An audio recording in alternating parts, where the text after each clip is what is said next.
Hello students, कैसे हैं आप सभी लोग। मैं आयुष और आयुष साइंस में आप सभी का स्वागत है।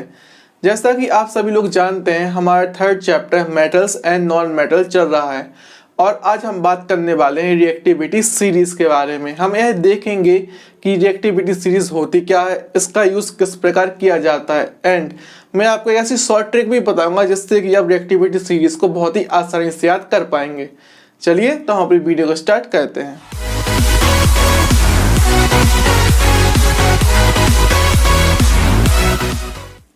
चलिए तो सबसे पहले हम यह देखते हैं कि रिएक्टिविटी सीरीज होती क्या है। आपको अगर याद हो तो हमने प्रीवियस वीडियो में मेटल्स की reaction oxygen, water and acid से करवाई थी। तो आपने वहां एक बात जरूर नोटिस की होगी कि जो मेटल्स थी वो इन सभी सब्सटेंस से समान तरीके से अभिक्रिया नहीं कर रही थी। यानी कि मेरे कहने का मतलब ये है कि कुछ मेटल्स ऐसी थी कि जो ऑक्सीजन वाटर के साथ बहुत ही तेजी से अभिक्रिया कर रही थी, कुछ मेटल्स ऐसी थी कि जो धीमी गति से अभिक्रिया कर रही थी, कुछ मेटल्स ऐसी थी कि जो रिएक्शन कर ही नहीं रही थी, जैसे कि गोल्ड और सिल्वर ये वाटर और ऑक्सीजन के साथ अभिक्रिया कर ही नहीं रही थी, जबकि सोडियम, पोटेशियम ऐसी मेटल्स थी जो कि ऑक्सीजन और वाटर के साथ बहुत ही तेजी से अभिक्रिया कर रही थी, जबकि मैग्नीशियम, कैल्शियम बहुत ही समान तरीके से अभिक्रिया कर रही थी, यानी या तो तेज कर रही थी और ना ही धीमी।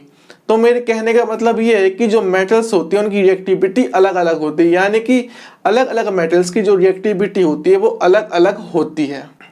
इसलिए जो साइंटिस्ट है उन्होंने मेटल्स की लिस्ट बनाई। क्या बनाई? लिस्ट, जिसमें उन्होंने मेटल्स को उनकी रिएक्टिविटी के आधार पर उनका अरेंजमेंट कर दिया, यानी कि रिएक्टिविटी सीरीज बनाई गई।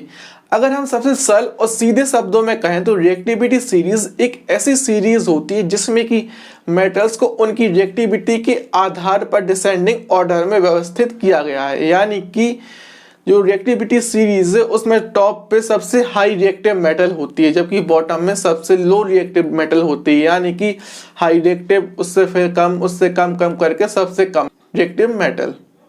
चलिए तो अब हम देखते हैं रिएक्टिविटी सीरीज को, जो कि यह है रिएक्टिविटी सीरीज। अब यह देख सकते हैं कि जो पोटेशियम मेटल है वो रिएक्टिविटी सीरीज में टॉप पे है, यानी कि ये हाई रिएक्टिव मेटल है, जबकि जो प्लेटिनम है वो रिएक्टिविटी सीरीज में सबसे नीचे यानी बॉटम में। ये लेस रिएक्टिव मेटल, यानी इसकी ये बहुत ही कम क्रियाशील होता है, ये रिएक्शन करता ही नहीं है।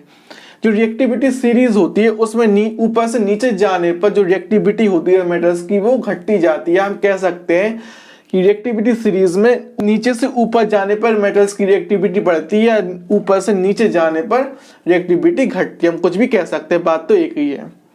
जो रिएक्टिविटी सीरीज होती है उसमें मेटल्स को इस प्रकार अरेंज किया गया है कि जब इसमें नीचे से हम ऊपर की ओर जाते हैं तो रिएक्टिविटी बढ़ती है और ऊपर से नीचे आते हैं तो रिएक्टिविटी है वो घटती है। इस प्रकार हम कह सकते हैं कि जो रिएक्टिविटी सीरीज होती है उसके टॉप पे सबसे हाई रिएक्टिव मेटल होती है और नीचे लेस रिएक्टिव मेटल, यानी कि ऊपर से जैसे जैसे हम नीचे जाते हैं रिएक्टिविटी घटती जाती है।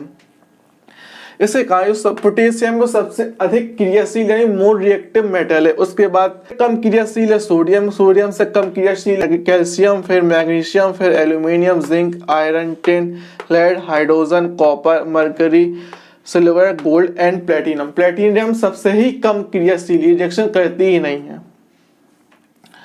आप यहाँ देख सकते हैं कि जो कॉपर मेटल है वो हाइड्रोजन के नीचे है। मैं आपको जब बताता था कि जो कॉपर होती है वो एसिड से रिएक्शन नहीं करती, तो मैं उसका रीजन भी बताता था कि जो कॉपर होती है वो हाइड्रोजन के नीचे होती है रिएक्टिविटी सीरीज के कारण। इस कारण जो कॉपर मेटल होती है वो हाइड्रोजन को डिस्प्लेस नहीं कर पाती। इस कारण जब भी हम एसिड्स में कॉपर मेटल को डालते हैं तो हाइड्रोजन गैस नहीं निकलती, कोई भी रिएक्शन नहीं होती। जबकि हम iron, zinc, aluminium, magnesium, calcium की एसिड से रिएक्शन करवाते थे तो हाइड्रोजन गैस निकलती थी, क्योंकि जो ये सभी मेटल्स ही क्या हाइड्रोजन के ऊपर है, जिस कारण ये हाइड्रोजन को डिस्प्लेस कर देती हैं, यानी उसको हटा देती हैं और सॉल्ट बना लेती हैं। जो डिस्प्लेसमेंट रिएक्शन होती है उनको करने के लिए आपको रिएक्टिविटी सीरीज याद होना बहुत ही इंपॉर्टेंट है, क्योंकि अगर आपको रिएक्टिविटी सीरीज याद नहीं होगी तो आप डिस्प्लेसमेंट रिएक्शन कर नहीं पाएंगे, क्योंकि आपको पता ही नहीं होगा कि कौन सी मेटल हाई रिएक्टिव है, कौन सी लेस रिएक्टिव है। तो इस रिएक्टिविटी सीरीज को याद करने के लिए मैं आपको ऐसी ट्रिक बताता हूँ जिससे कि आपको ये रिएक्टिविटी सीरीज आपकी जुबान पे याद रहेगी, आप भूलेंगे ही नहीं। वो ट्रिक कुछ इस प्रकार है: please stop calling me a zebra, instead try learning how copper makes silver, gold, platinum।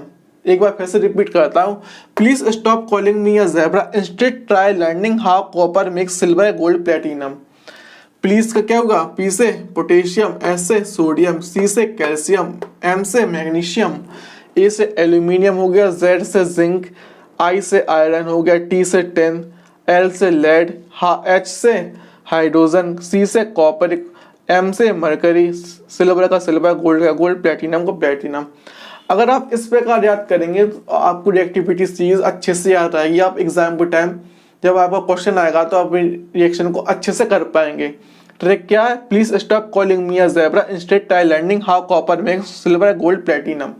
अगर आप इसे 2-3 बार याद करेंगे ना तो आपकी जवान पर रट जाएगी, फिर आप इसको भूल ही नहीं पाएंगे। तो आपको तो समझ में आ गया होगा कि रिएक्टिविटी सीरीज होती क्या है, इसमें एलिमेंट्स यानी मेटल को किस प्रकार अरेंज किया गया है, मेटल्स को इस प्रकार अरेंज किया गया है, उनको डिसेंडिंग ऑर्डर में अरेंज किया गया है। यानी कि जब हम ऊपर से नीचे की ओर जाते हैं तो जो मेटल्स की रिएक्टिविटी है वो घटती जाती है। जो टॉप पे रिएक्टिविटी सीरीज के मेटल होती है वो हाई रिएक्टिव होती है, जो बॉटम में होती है वो लेस रिएक्टिव होती है, जो बीच की मेटल्स होती है वो ना हाई रिएक्टिव होती है ना लेस रिएक्टिव, यानी मीडियम रिएक्टिविटी दर्शाती हैं।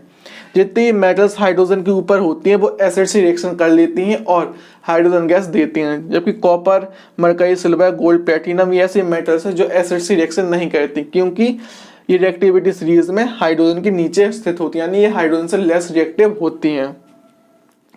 इसी प्रकार जो आयरन, जिंक, एल्यूमिनियम और मैग्नीशियम, कैल्शियम जैसी मेटल होती हैं, जब इनको हम पोटेशियम और सोडियम के सॉइल सॉल्यूशन में डालती हैं तो पोटेशियम और कैल्शियम को डिस्प्लेस नहीं कर पाती, क्योंकि ये लेस रिएक्टिव है, क्योंकि यह पोटेशियम और सोडियम के नीचे है। जो भी मेटल जिस मेटल के नीचे होती है वो उससे लेस रिएक्टिव होती है। जैसे कि एल्यूमिनियम मैग्नीशियम के नीचे है तो एल्यूमिनियम क्या हुआ, मैग्नीशियम से लेस रिएक्टिव हुआ। जैसे कि लेड टिन के नीचे तो लेड टिन से क्या हुआ, लेस रिएक्टिव हुआ। जैसे मरकरी कॉपर के नीचे है तो मरकरी क्या हुआ, लेस रिएक्टिव।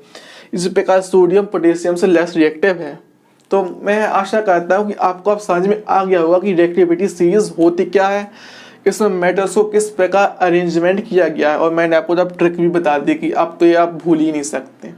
चलिए, तो इसी के साथ जो अपनी वीडियो को मैं यहीं पे समाप्त करते हैं। अगर मेरी वीडियो आपको अच्छी लगी तो आप मेरी वीडियो को लाइक कर सकते हैं, चैनल सब्सक्राइब कर सकते हैं, इस वीडियो को ज़्यादा से ज़्यादा लोगों तक शेयर कर सकते हैं। अगर आपको तब भी कोई क्वेश्चन या डाउट हो तो आप इंस्टाग्राम पे DM कर सकते हैं, कमेंट बॉक्स में पूछ सकते हैं।